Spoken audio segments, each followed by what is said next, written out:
Hey, what's up, YouTube? So I know a lot of people put these carbon fiber hoods on their Subarus, but from what my Subaru dealership told me, if I have any engine damage or any engine issues with my car, they're not going to cover it. So if you do have a carbon fiber hood, swap it out for the factory one before you take it in the dealer, and I'm going to describe why in the video, so just sit back, relax, and enjoy.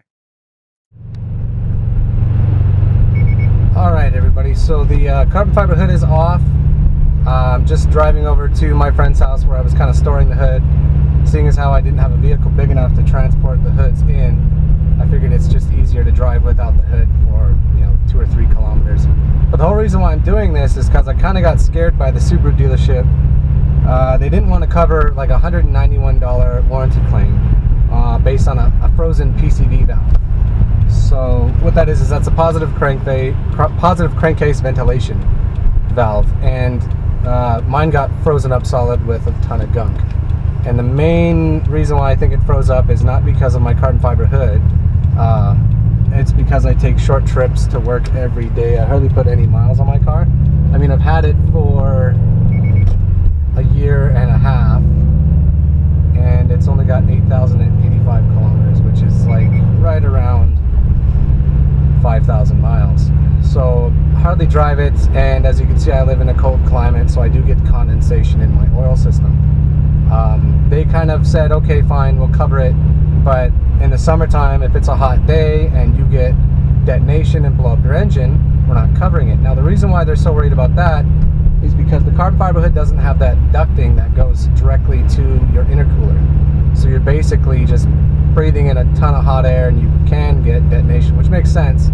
So I really don't want to run the carbon fiber hood unless I figure out some way how to get ducting going to my intercoolers, because I still have another year and a half of bumper-to-bumper warranty to cover everything, but I don't want to void it in any way. So I'm swapping out the hood for the factory hood. I might even sell the carbon fiber hood. I mean, the real reason why I changed it out to the carbon fiber hood is because my factory one was vandalized. It's got a big dent on it, but I found a reasonable dentless or paintless repair place that does dent repairs without paint, and they seem like they do pretty good work, so I might just take it over there and see what they can do about that dent on the factory hood, so that way I'm not having any issues with warranty again.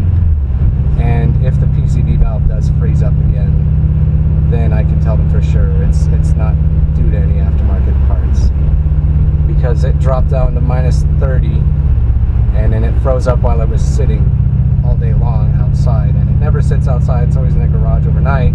So I'm pretty sure the combination of my short trips, condensation, and extreme cold were the cause of the pop. So yeah, if you do have a carbon fiber hood, just so you know, they might argue that you've modified the airflow of your vehicle in the cooling system, so they won't cover it. But yeah, hopefully any of you don't have any problems like I did. This dealership, I'm not going to mention names, but I've heard stories where they just didn't want to cover it no matter what kind of modification you have. Alright, so the factory hood is back on. And we had a little fun. So we're going to go to the car wash and spray the car down, because the factory hood has a ton of dust on it just from sitting in the garage for about a year or so. So let's go do that. Alright, so here we are in the car. It's -9 in the garage overnight. It's -17 actual air temperature outside, but yeah, this is pretty much what they said. Went out and started the car, a large amount of smoke poured out the tailpipe, yada yada yada. They said that if I were to leave that carbon fiber hood on in the wintertime or in the summertime, and if I were to get detonation on the motor, which the STI engines are known for, is ringland failure, they wouldn't cover it as well. So I figured may as well just play it safe, put the factory hood back on, because we've got -30 temps in the forecast again. So I didn't want to have any issues with my PCV valve again.